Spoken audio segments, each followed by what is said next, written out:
I'm telling you, something's wrong with my eyes. Andrew was outside playing football with the neighborhood kids, and he came running in the house crying hysterically. What's wrong? I said. He said, Mom, I was outside and Noah, he went to throw the pass and I went out to catch it, and then everything got dark and I didn't see the electrical box and I flipped over it. Over the past year, he had been complaining of headaches and problems with his eyes and things that weren't rectified by his eyeglass prescriptions.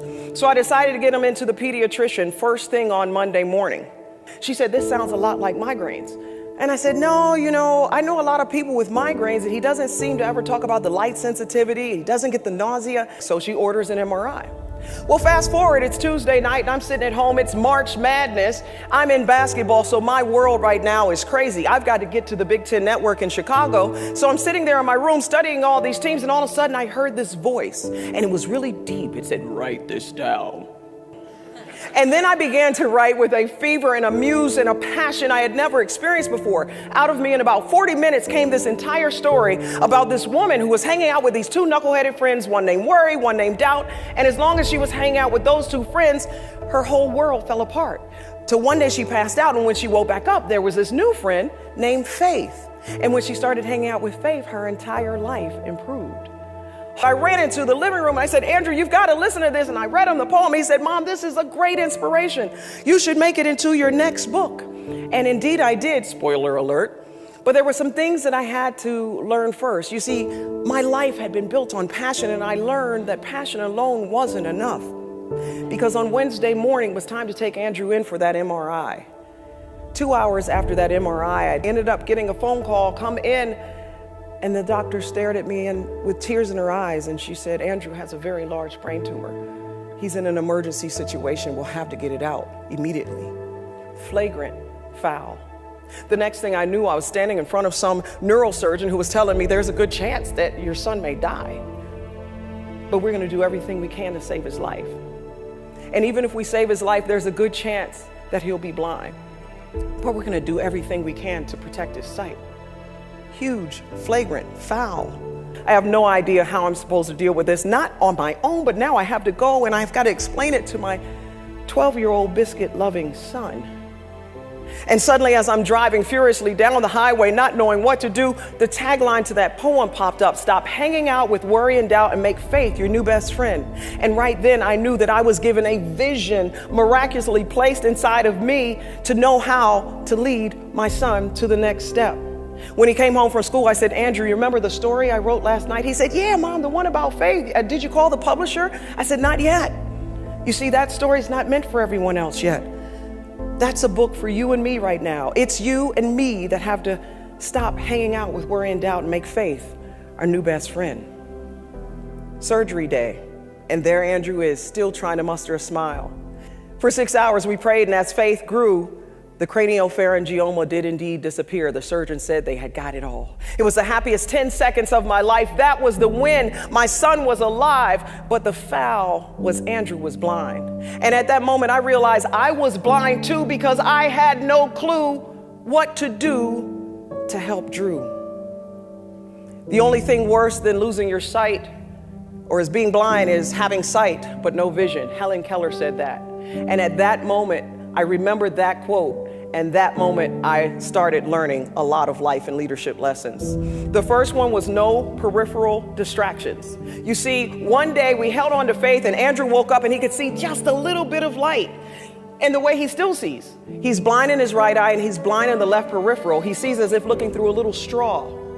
So I said, Andrew, yes, you see through this little cone, but it doesn't have to be a bad thing. No peripheral could be a great thing. You have a built-in mechanism to just focus on the goal straight ahead, because over here is worry and over here is doubt. So lesson 2, just focus on the goal and keep moving straight ahead, one step at a time.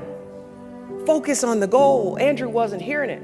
He said, that sounds all fine, but you're not the 7th grader that gets bullied and picked on when you go to school. You're not the 7th grader who has headaches and stays in and out of the hospital and bumps into things everywhere you go. And then he would cry and cry and cry, and I couldn't take it anymore. So I'm just gonna be honest. I snapped. I said, I can't take it anymore. He was so depressed all the time, crying all day, every day. This was hard. And I said, you can't live your life this way. That winner's mentality kicked in, and I said, you're not gonna do this. Stop it. So I put him on a plane and I put him on a train and I took him to the most congested place I could find, downtown New York City, Manhattan. So I put him on that plane and he stepped off and he looked at all those people going left and right and he began to cry. I don't want to. I said, stop it, Andrew. What if I bump into people? I said, you listen to me. You're going to get that cane. You're going to look straight ahead. You're going to follow behind me.